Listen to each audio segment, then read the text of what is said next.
Number 10. Speeding Bullets. Basically a multiversal DC Elseworlds story that answers the question, what if Superman didn't just have powers but was also rich?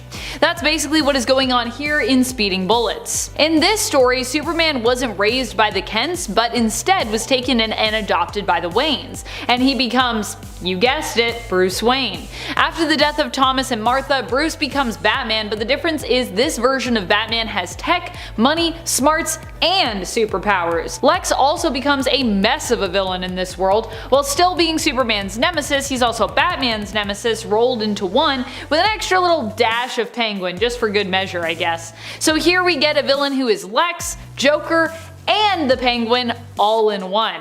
Oh goody, just what none of us necessarily wanted or needed. And yet, we got it. This also doesn't do much to enhance his motivation for villainy, which, like his identity, is also kind of all over the place. Still, the premise behind this Elseworlds story is pretty cool, but unfortunately it doesn't add enough when it comes to offering a twist or different perspective to either the Superman or Batman mantle. Number 9. Batman and Captain America. A gloriously weird and awesome comic. This DC multiversal story also happens to be a DC Marvel crossover issue featuring Batman, his sidekick Robin, and Captain America and his sidekick Bucky. Both Cap and Batman end up joining together and then swapping sidekicks. Their villains also seem to have a team up as Red Skull and Joker come together, but this is also the famous issue that Joker insists that Red Skull is too evil even for him. He may be a criminal lunatic, but after all, he's an American criminal lunatic, and he can't stand by when it comes to abiding by Red Skull's history and motivations. So not only do we get to see some great team-ups, but we also get to see a full-out fight break out between these two iconic villains.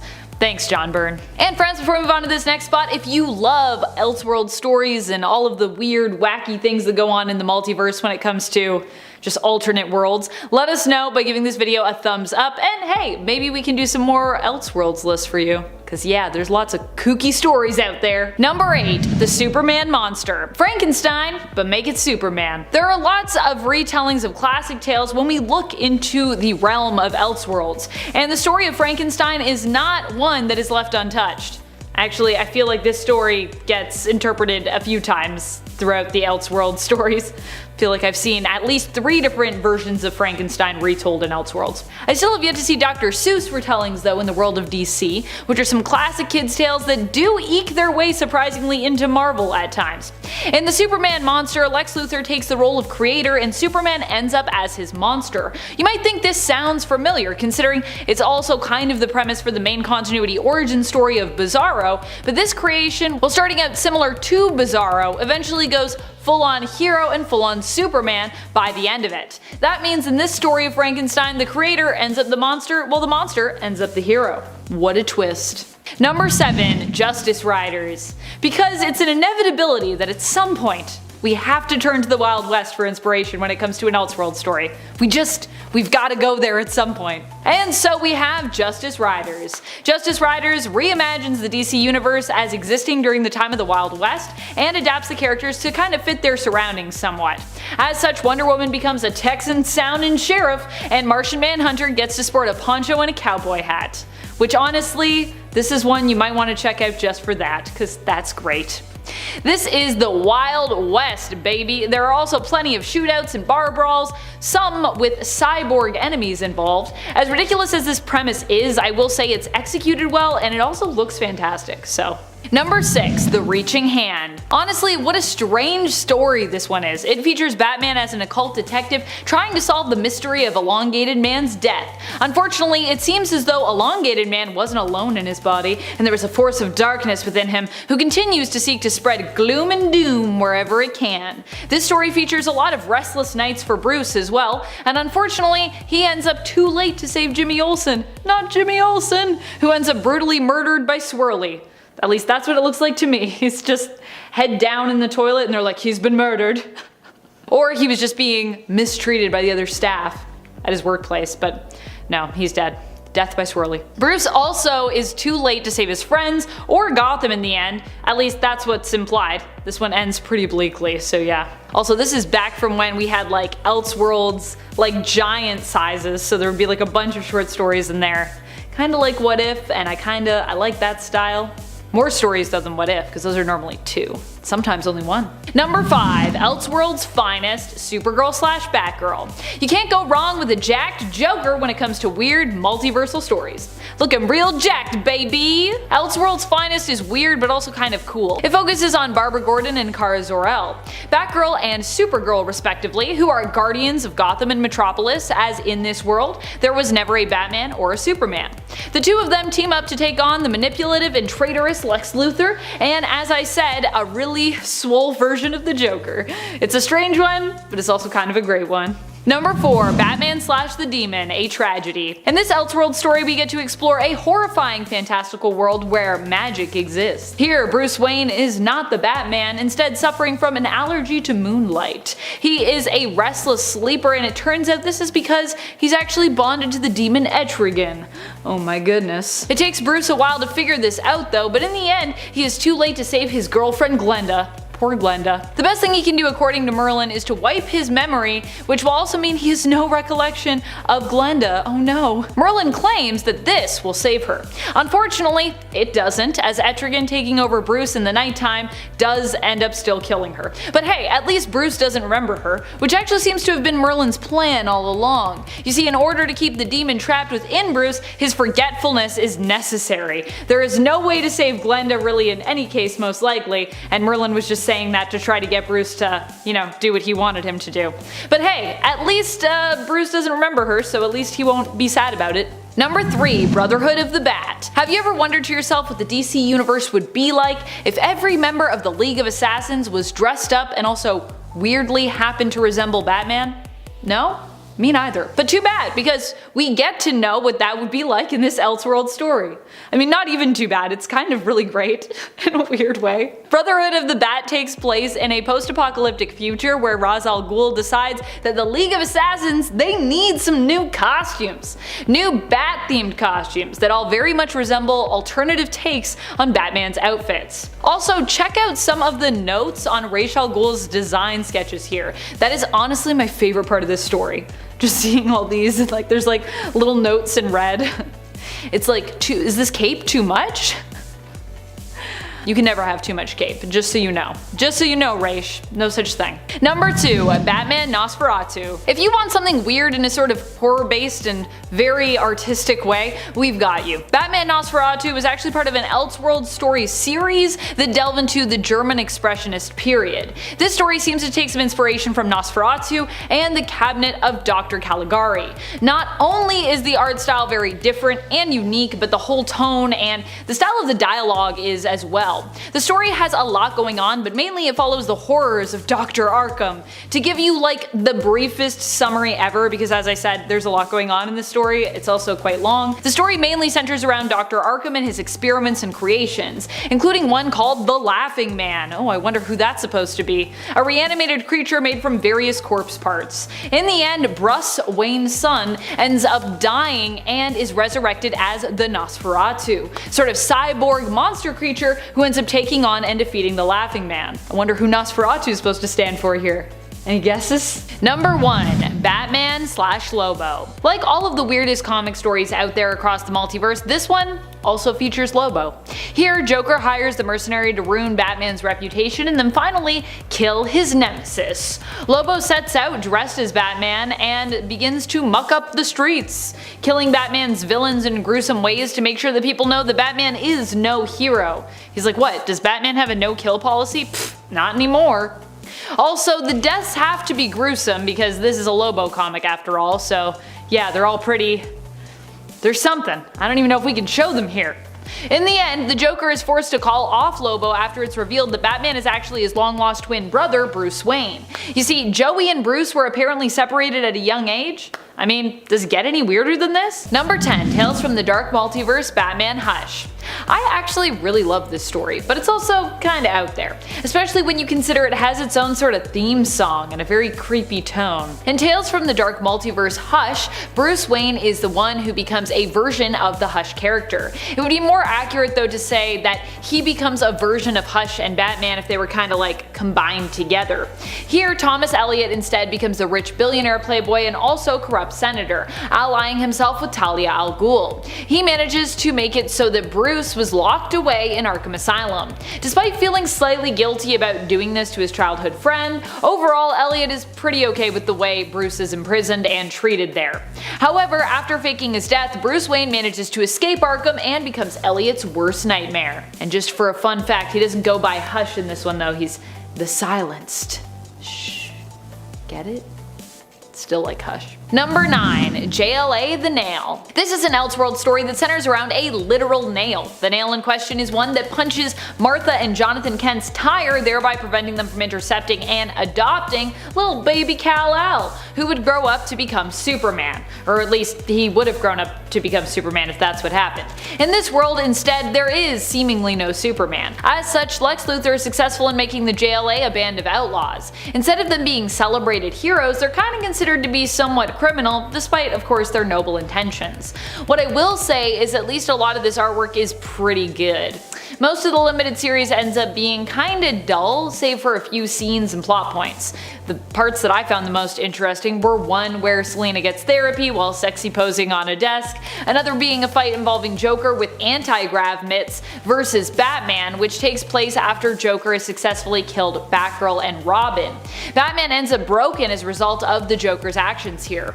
We later learn that the Superman of this universe is basically a very sensitive Jimmy Olsen who is bonded with the remaining traces of Kal-El's DNA found in this crash-landed spaceship. Jimmy doesn't like it when people laugh at him. He ends up in a fight with the real Kal-El, another interesting part of the 3-issue series, who it turns out was adopted by the Amish, hence why he never became a hero, as he preferred to stay within his community. So we get an Amish Superman, and then we also get Jimmy Olsen Superman, but he's pretty much evil. Also, what is that costume he's wearing? Sorry Jimmy, I didn't mean to laugh at you.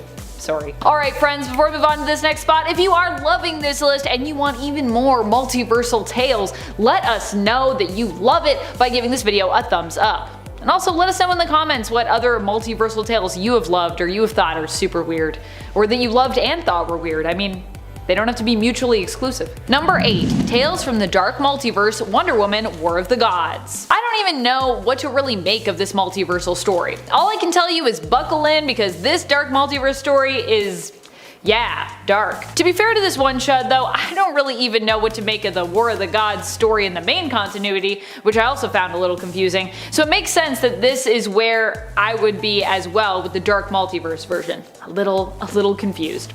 In this story, the Amazons of Themyscira end up in a war with the United States. When Diana is pulled into a battle with Hecate as a result of these events, where in the main continuity Hecate was defeated by Wonder Woman's lasso of truth, here she just ends up planting a seed within Diana's mind. Diana defeats her, but only temporarily. Following the death of Hippolyta, her mother, Diana is left weak, fearful, alone, and resentful, and this is when Hecate is able to take over. Unable to free her, all of Wonder Woman's friends die trying to. The only way to contain Hecate Wonder Woman is with magic, and many of her magical colleagues actually die in the attempt to do so. Hecate as such ends up chained, but of course so is Diana, unable to find the hope to escape her own internal prison. Of course, like most dark multiversal tales, we end on a pretty dark and tragic note. But that's okay, Zatanna's never gonna give up. Number 7. JLA Act of God. Admittedly, this is a cool premise, but it just doesn't make a lot of sense, which is what's weird about it. In JLA Act of God, an Elseworlds 3-issue miniseries, we get to explore a world where all the heroes of Earth have simultaneously lost their powers. Well, at least almost all of them anyways. How did this happen? Black light? Somehow the world being hit with a flash of black light results in almost everyone losing their powers. I guess normally superheroes like don't go to raves or anything, where black light is, I feel like, very common. Although this is attributed to the black light, some might call it an act of God. A later on very suddenly devoutly Christian Diana Prince at least would probably claim that. Diana, haven't you met gods? How does that make sense? What's really ridiculous is in the first issue, as we go through the moment this happened the world over, we get to see just how diverse not only everyone's powers are, but also when it comes to the source of their powers, just how diverse it is. In one page we go from Steel losing complete control of his systems and suit as he plummets to his doom, to Aquaman losing his ability to connect with the creatures of the sea telepathically and his ability to breathe underwater. At the same time, Kyle Rayner also has lost control of his Green Lantern ring, which seems to now just be, I guess, a really unique and trendy looking accessory. How could a flash of black light affect almost everyone in this same way? Like I said, it's a cool premise, kinda wonky execution though. Like, how is Steel affected by this? Didn't Steel make his suit? I'm confused. Number 6. Facets. What happens when we get to see the Teen Titans as they be in a fantasy setting? Well, a whole lot of weirdness. Raven of course ends up evil, known as a deadly and beautiful sorceress, Queen Raven. She creates her own loyal servant and accomplice with Victor Stone, or at least she tries to, transforming him permanently into a cyborg. It turns out this isn't all that Raven's been up to though. She has a whole collection of prisoners whom she has transformed in some way, and when Cyborg refuses to join her, she also contemplates holding him there with the rest of them. So apparently she does this a lot. Seems like her deals with people don't usually work out. I guess she's just hoping that one day that'll change. She's like, I'll just keep doing it. Eventually someone will be loyal to me. If I try it enough times, it's gotta work. In this story, Coriander is a prisoner of some goblin mages who use cosmic energy to transform her into Starfire. The comic features an all-out battle between Raven and Starfire, joined of course by the rest of the Titans. Nightwing goes on a trip inside Phantasm's cloak, literally looks like he's tripping out, and eventually Trigon joins the party when he is summoned by his daughter Raven. You can check it all out in the 1994 New Titans Annual. It's weird.